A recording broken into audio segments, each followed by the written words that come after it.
नमस्ते। मैं हूं दत्तात्रेय तापकीर। आज हिंदी में बात करेंगे। आज का विषय मुझे कबीरदास जी की बहुत याद आ रही है, संत कबीर। तो इसलिए विषय का नाम उसका रखा है कहत कबीरा सुनो भाई साधो। तो हमारा देश, ये भारत देश, तो बहुत सारे महापुरुषों की और संतों की खान है, और एक से एक बढ़कर बहुत ही संतों ने और महापुरुषों ने हमें अध्यात्म का मार्ग दिखाया है। कबीरदास जी का एक बहुत ही विशेष स्थान इन सब संतों में होता है। बहुत ही अर्थों में इनकी विशेषताएं बड़ी अलग दिखाई देती हैं। कबीरदास जो है वो जैसे इतिहास की दृष्टि से देखा जाए तो 15वीं सदी के संत कहे जाएंगे। तो जिसे मध्ययुग कहा जाता है, तो ये ना प्राचीन है ना अर्वाचीन है, ये तो मध्ययुगीन है। दूसरी बात ये होती है कि कबीरदास जी कितने अलग अलग ढंगों से अलग लगते हैं। देखिए, भाषा की दृष्टि से देखा जाए, उन्होंने जो कुछ अपनी भाषा में जो कुछ दोहे लिखे हैं, उनका जो साहित्य उपलब्ध है, वो न तो तुलसीदास जी जैसा अवधि में है, या तो न तो सूरदास जी जैसा ब्रज में है। एक अलग सी भाषा, जिसे मजाक में खिचड़ी भाषा कहा जाता है, या तो जो सदुकड्डी भाषा कहलाती है, कि जो साधुओं की भाषा थी, जिनमें बहुत सारी भाषाओं के शब्द इकट्ठे आ गए हैं, और बहुत ही खुली सीधी सादी ऐसी भाषा है, जो पंडितों की भाषा है नहीं, जो बड़े अपने गहराई से, अपने दिल के अंदर से आई हुई भाषा कबीर जी की है। अगर उन्हें कहा जाए कि वो सगुण भी भक्त है और निर्गुण भी है। बहुत सारे संत हमें मालूम है कि जो सगुण भक्ति में आनंद ले रहे हैं, जैसे कृष्ण की भक्ति, बहुत सारे संत हैं जो कृष्ण भक्ति में लीन हुए हैं। सूरदास जी हैं, नरोत्तम दास जी हैं, और बहुत सारे संत हैं जो तुलसीदास जी जैसे राम के भक्ति में लीन है।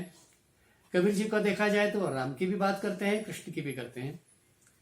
न सिर्फ इतना, लेकिन कभी कभी नाथपंथियों द्वारा जो कुछ वर्णन विवरण होता है शिव जी के बारे में, या तो जो नाथ पंथ था, ऐसा जो उसका गूढ़ विज्ञान है योग का, इसकी भी बात कबीर जी करते हैं। और देखा जाए तो सिर्फ हिंदू धर्म ही नहीं, लेकिन हिंदू और कुछ ढंग से इस्लाम, मुस्लिम, या तो सूफी संप्रदाय, ये भी बातें उसमें आ जाती हैं। इसलिए उनके पद जो है वो गुरु नानक जी या सिख धर्म के ग्रंथों में भी समाविष्ट हुए हैं। तो सिख जो लोग हैं, अपने शिष्य जो है गुरु नानक जी के, वो सिख पंथियों को भी कबीर जी अपने लगते हैं, मुस्लिमों को भी अपने लगते हैं, हिंदुओं को अपने लगते हैं।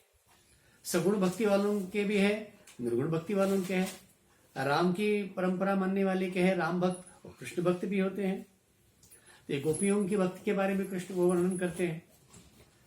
और परंपरा को लेकर के जो प्राचीन भारतीय दर्शन की परंपरा है, उसके जानकार है। गुरु की बात देखी जाए तो रामानंद जी के शिष्य ठहरे। वैसे जन्म तो उनका वाराणसी में था, वाराणसी के पास एक निजी गांव में। अच्छा, जन्म के बारे में कुछ पता नहीं। बहुत सारी अचरज भरी बातें हैं कबीरदास जी के बारे में, कि जिनके सही माता पिता का हमें ठिकाना ही है नहीं, हमें मालूम ही नहीं है।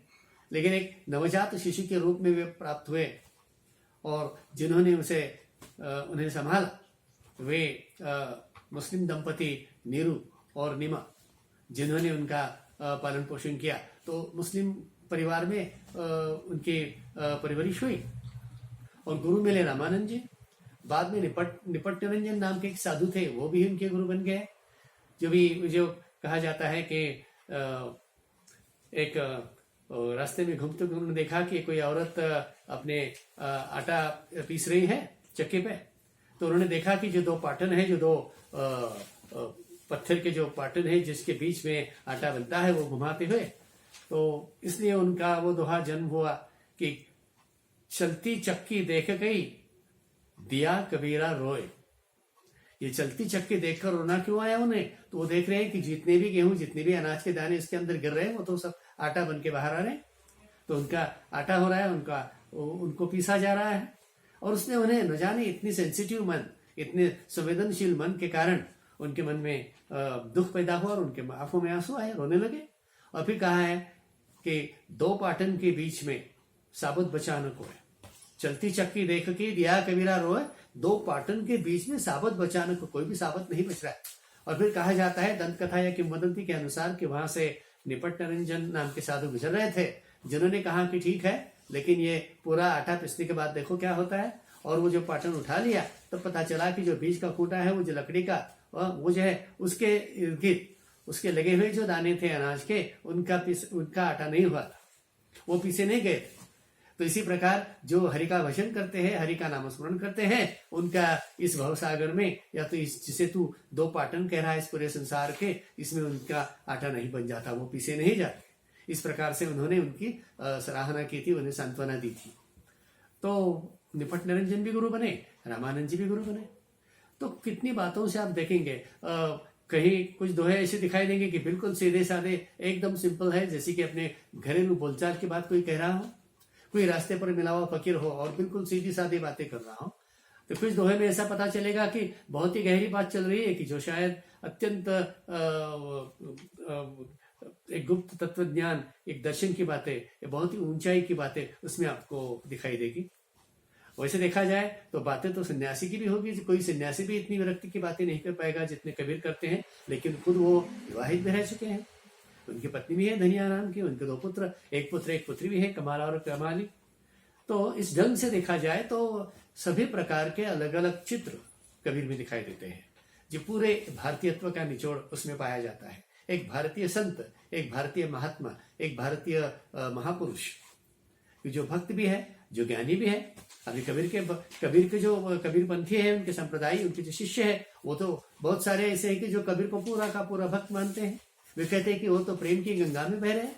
तो इसी वक्त ये भी पता चलेगा कि कोई उनके फॉलोअर जो अनुयायी है, वो कहेंगे नहीं नहीं, हमारे कबीर जी तो बिल्कुल ज्ञान मार्गी है, वो तो पूरे ज्ञानी है, वो तो पूरे ज्ञान योग की बातें करते हैं। तो तीसरे कोई ऐसे मानेंगे जय ज्ञान की बातें ही नहीं, भक्ति की नहीं, हमारे कबीर तो कर्म मार्गी है, क्योंकि इतने अच्छे ढंग से कर्म करते थे, निष्काम कर्म।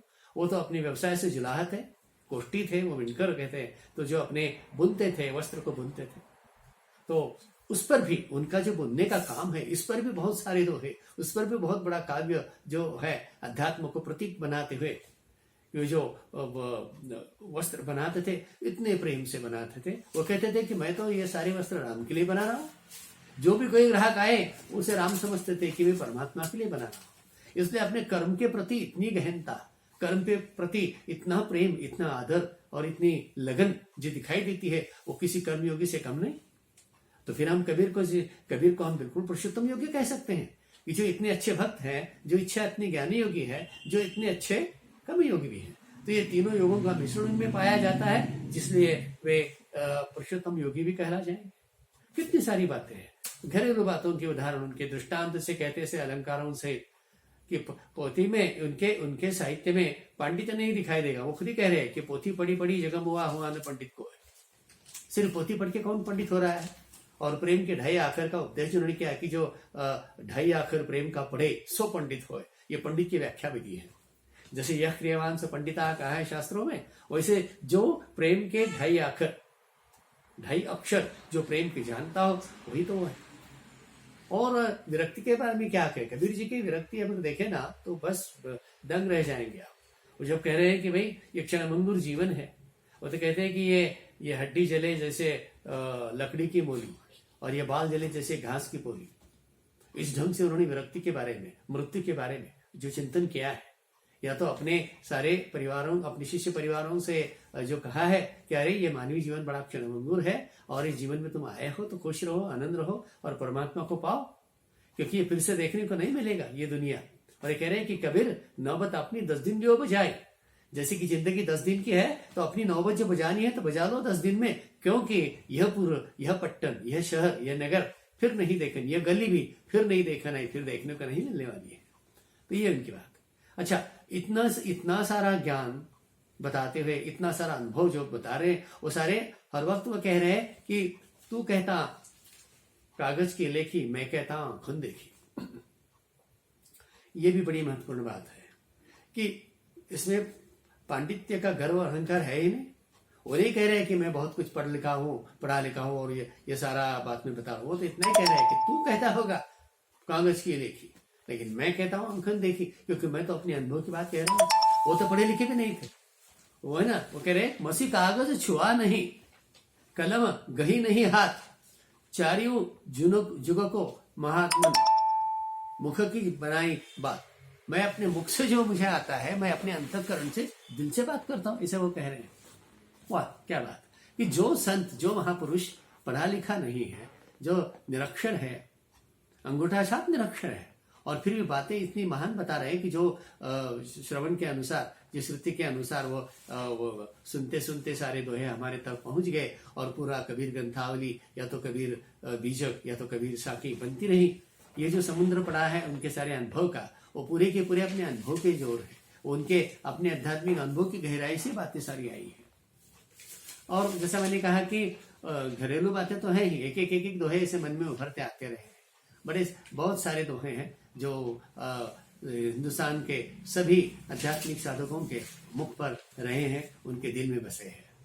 साईं इतना दीजिए जामे कुटुंब समाए, मैं भी भूखा ना रहूं और साधु भी भूखा न जाए। इससे बढ़िया और क्या हो सकता है? धर्म, अध्यात्म और प्रपंच और परमात्म की ये जो उनके इकट्ठा करके रखा है कि जी मुझे धन तो चाहिए, हे साईं मुझे इतना तो दीजिए कि मेरा कुटुंब भी उसमें उसका उदय निर्वाह चले और कोई साधु भी भूखा न जाए। इस प्रकार से जो हम उनकी जो कमिटमेंट है सोसाइटी की तरफ की, समाज की तरफ की, और भूखे दीन दरिद्रों की सेवा में लगे हुए कबीर जी इसलिए कह रहे हैं कि साईं इतना दीजिए।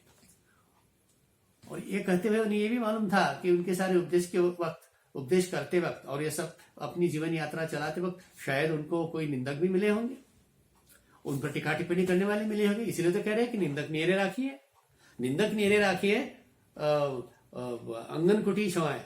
इस ढंग से निंदक को अपने पास रखिए, उसको आंगन बना दीजिए, अपने घर के आंगन के पास एक आंगन बना दो, उसमें एक अच्छी सी कुटी बना दो, एक अच्छी सी कुटिया झोपड़ी बना दो और वहां आकर रखो, वहां उस निंदक को लाकर रख दो। बड़ी अच्छी बात है कि ये क्या कर रहा है? बिना पानी साबुन बिना निर्मल करे सुभाए। पानी और साबुन के बिना ये निंदक आपके स्वभाव को निर्मल करेगा, ये भी देख रहे हैं। इसलिए कह रहे हैं कि वो डगमगाते नहीं थे, वो पीछे हटते नहीं थे किसी भी टीका टिप्पणी पर। ये इतनी बड़ी बात है। शील की भी बात उन्हें अच्छी कही कि शीलवंत सबसे बड़ा सर्वरतन की खानी। जो शीलवंत है वही सबसे बड़ा कह रहे हैं। फिर अपनी नम्रता की तरफ उन्होंने जो कहा है कि जो हर एक साधक को ध्यान रखना चाहिए कि हम अपने को साधक समझते हैं, उपासक समझते हैं, हम समझते हैं हम बड़े सद्गुणी हैं और बहुत सारे अच्छे गुणों के भंडार हमें भीतर पड़े हैं। तो कबीर इनके लिए कह रहे हैं कि बुरा देखन जो मैं चला बुरा न मिलिया कोई। मुझे बुरा आदमी देखना था, खोजना था, मैं उसे देखने चला तो कोई मिला ही नहीं, और मैं दिल ढूंढे अपना मुस्सा बुरा न कोई। इस प्रकार की क्या कहेंगे हम, एक निरीक्षण है, स्वात्म निरीक्षण की बात है। अपने भीतर अपने आप को झांकना है और बड़ी प्रामाणिकता से अपना विश्लेषण करना कि जी मैं ही बुरा हूं, मुझ में भी बहुत सारी बुराइयां हैं। ये जो ऑनेस्टी की बात है, ये जो प्रामाणिकता की बात है, ये साधक के लिए सबसे महत्वपूर्ण है। वही तो खरा साधक है और वही तो अच्छा साधु है। साधु के बारे में दी हुई परिभाषा देखिए कि साधु ऐसा चाहिए, साधु ऐसा चाहिए जैसा सूप सुभाए, सार सार को गही रही थोथा दे उड़ाए। कितनी बढ़िया बात कही है कि सूप जैसा है वो सार सार को ग्रहण करके रखता है और थोते को उड़ा देता है। उस प्रकार जो साधु ऐसा चाहिए जैसा सूप सुभाए, जिसको सार को ग्रहण करना आता है और जो व्यर्थ है उसे उड़ाना आता है, वही तो साधु है। कितनी अच्छी बात कही है। फिर मन के बारे में जो कुछ कबीर ने कहा है, एक जो मनोविज्ञान है, आध्यात्मिक साधना का मनोविज्ञान, इसके बारे में भी बहुत सारे आपको अच्छे मार्गदर्शन मिलेंगे कि मन के हारे हार है, मन के जीते जीत। सिंपल बात है, मन से हारना है, हारना है। जब मन जीते तो मन जीतता है, जीतना तो वही है जब मन जीतेंगे। मन के हारे हार है, मन के जीते जीत। कहे कबीर पीऊ पाइए मन ही की परती। पीऊ को, उस परमात्मा को अगर पाना है तो मन के ही पार है। तो जप के बारे में बात कही है, नामस्मरण के बारे में बात कही है, ध्यान के बारे में बातें कही है, शील के बारे में बात कही है। बड़ी इंपॉर्टेंट चीज है ये, बड़ी इंपॉर्टेंट चीज है। जब अद्वैत की बात चलती है, जब वेद के उपनिषद से आया हुआ जो दर्शन है, जब अद्वैत की बात चलती है कि परमात्मा और आत्मा, जीव और ये आत्मा तो एक रूप है, ये जो अद्वैत की जो घोषणा है, ब्रह्म सत्यम जगन मिथ्या, वो भी कितने अच्छे ढंग से कही है। वो कह रहे हैं कि जल में कुंभ, कुंभ में जल, बाहर भीतर पानी, फूटा कुंभ जल, जल ही समान, यही तथ कथो ज्ञानी। ज्ञानी कौन सा तत्व कहते हैं? यही तत्व कहो ज्ञानी कि कुंभ में जल, जल में कुंभ। जल है, जल पर कुंभ तैर रहा है और कुंभ के अंदर भी जल है। बाहर जल है, भीतर जल है। बाहर परमात्मा है, भीतर भी अपने परमात्मा है। तो फूटा कुंभ, ये जब कुंभ फूटता है तो भीतर का पानी बाहरी पानी से साथ एक हो जाता है। यही तत्व कहो ज्ञानी। और इससे भी बढ़कर एक और इंटरेस्टिंग जो उनका दोहा आता है कि लाली मेरे लाल की जित देखो तिथ लाल। ये कितना सुंदर प्रतीक है परमात्मा का लाल रंग से रंगा हुआ कि लाली, मेरा जो लाल है उसकी लाली जित देखूं तिथ लाल, जहां देखो वहां लाल ही है। और मैं लाली देखन मैं चली, यहाँ अपने को स्त्रीलिंग रूप में कभी कहलाते हैं कि लाली देखन मैं चली, मैं भी हो गई लाल, मैं भी लाल हूं। ये स्त्री रूप में भक्ति की जो बात उठती है, परमात्मा की श्रृंगार भक्ति जो है वो स्त्री रूप में देख रहे हैं। वो गोपी के बारे में भी बहुत वो प्रभावित थे। कहा जाता है कि जब उनसे किसी ने कहा कि आपकी भक्ति कितनी उत्कट है, तब ये कह रहे हैं कि कबीर कबीर क्या कहते हो कबीर, एक एक गोपी के प्रेम में बह गए कोटि कबीर। कोटि कबीर बह जाएंगे, ऐसा प्रेम, ऐसी भक्ति गोपियों ने भगवान कृष्ण के बारे में दिखाई थी। ऐसी महत्ता उन्होंने उस वक्त भक्ति की बताई। तो मित्रों, बात यह है कि जैसे हम अपनी आध्यात्मिक साधना करते वक्त इन सारे साधुओं का, इन महापुरुषों का, ये जो संत हुए हैं, संत ज्ञानेश्वर हो, संत तुकाराम हो, एकनाथ जी हो, रामदास जी हो, तुलसीदास जी हो, सूरदास जी हो, ये सभी अपने चैतन्य महाप्रभु हो, इन सारे संतों ने अपने भीतर के अनुभव से, उत्कटता से जो भी हमें भक्ति के और ज्ञान के जो हीरे और रतन दे रखे हैं, उनके प्रकाश में, उनके सहारे हमें अपनी उपासना जारी रखनी है। और इसमें मुझे कबीर एक बड़े अलग और अनूठे ढंग के लगते हैं सभी बातों में, कि जिनके जन्म के बारे में दंत कथा है, मृत्यु के बारे में दंत कथा है, जिन्हें हिंदू अपना मानते हैं, जिन्हें मुसलमान अपना मानते हैं, जिन्हें भक्त अपना मानते हैं, ज्ञानी भी अपना मानते हैं, कर्मयोगी अपना मानते हैं, और जिन्होंने बहुत सारे लोगों को प्रभावित करके रखा है। रविन्द्रनाथ टैगोर जी भी काफी प्रभावित थे। उन्होंने कुछ उनके 100 दोहों का बड़ा अच्छा अनुवाद भी किया है इंग्लिश में। तो बहुत सारे आधुनिक दार्शनिक विचारवंत जो लोग थे, उनको भी प्रभावित कर रखा है इसमें कबीर के भजनों में। डॉक्टर बाबा साहेब अम्बेडकर जी के पिताजी भी बहुत लगाव रखते थे कबीर जी के भजनों में, और उनके संस्कार उन पर थे। ये जो प्रभाव है कबीर जी का, ये कबीर पंथियों का, कि जिनको सब अपना मानते हैं और जिनके जीवन के बारे में, जिनके जन्म के बारे में हमें पता नहीं, और जिनके बाकी, यानी कि एक तरफ से देखा जाए तो प्रापंचिक है, बिल्कुल घर गृहस्थी वाले, बिल्कुल पारिवारिक है, और दूसरी तरफ से देखा जाए तो एकदम सन्यासी विरक्त भी लगेंगे, योगी भी लगेंगे। आप सभी प्रकार के भारतीय दार्शनिकता की जो उच्च स्तर जो बिंदु है, उनको छुए हुए हैं कबीर जी, और इसलिए बड़े प्रातिनिधिक संत बन जाते हैं। और जब आपको पूरे देश में हर जगह ये वाणी सुनाई देगी कबीर की वाणी, कि कहत कबीरा सुनो भाई साहब, कबीर आपको दोस्त लगेंगे, आपके गुरु तो बन जाओगे। तो उन्होंने तो कहा ना कि गुरु से, परमेश्वर से बढ़कर भी गुरु है। गुरु गोविंद दो खड़े काके लागू पाए, कितना सुंदर दोहा है कि गुरु गोविंद दो खड़े काके लागू पाए, बलिहारी गुरु आपनो जिन गोविंद दियो बताए। कि उस गुरु की तरफ मैं बलिहारी हूँ, उनके तरफ मैं नीचे झुककर प्रणाम करता हूँ, जिन्होंने मुझको गोविंद बता दिया, जिन्होंने गोविंद या तो परमात्मा का ज्ञान मुझे करा दिया, वो गुरु श्रेष्ठ है, ऐसा कह रहे हैं। तो कबीर खुद भी हमारे गुरु ही बनते हैं ना, लेकिन वो दोस्त जैसे बनेंगे। आपको ऐसा लगेगा कि आपके दोस्त है, आपके साथ है, आप उनके साथ शेयर कर सकते हैं, आप उनके साथ बातचीत कर सकते हैं, आप उनके साथ जो हंसी मजाक कर सकते हैं, आप उनको ताली दे सकते हैं, आप बिल्कुल खुशी से उनको अपना दोस्त मान के, एक गुरु मित्र मानकर आप आगे चल सकते हैं। ऐसे है अपने कबीर। इसलिए जो मजा आता है कबीर जी को सुनने में, कबीर जी को सुनाने में, कि कहत कबीरा सुनो भाई साधु, ये जगत सुना है एक राम बिना, एक राम के बिना सब जगत सुना है, उस परमात्मा के बिना सब जगत सुना है। तू क्यों बांग दे रहा है, तू क्यों इतनी जोर से नमाज पढ़ रहा है? कबीर कह रहे हैं कि बहरा है, परमात्मा बहरा है, अल्लाह बहरा है। कबीर ने बिल्कुल निर्भयता से जो टीका टिप्पणी की हर एक धर्मियों पर, हिंदू धर्म की जो चाली रीति और कुप्रथाएं होगी या जो कर्मकांड होगा उस पर भी टीका टिप्पणी की है। इस्लाम धर्म में भी उन्हें कुछ बुरी कुप्रथाएं दिखाई दी होगी, या ऊपरी सतह पर ऐसा उथलापन वाला कर्मकांड दिखाई देगा होगा, तो उस पर भी टीका टिप्पणी की। यानी सभी धर्मों में जो ऊपरी दिखाई देने वाली जो पाखंड था, जो दंभ था, उस पर उन्होंने काफी प्रहार किए, काफी व्यंग किया, और सही आध्यात्मिकता का झरना उनके दोहों के भीतर उन्होंने पैदा किया। यह है अपने कबीर। और इसलिए हम उनके सामने नतमस्तक हो जाए, उनको अपना मित्र, उनको अपना गुरु मानते हुए अपनी आध्यात्मिक साधना बढ़ाए और बड़ी शान से कहते रहे, कहत कबीरा सुनो भाई साधो, कहत कबीरा सुनो भाई साधो। धन्यवाद।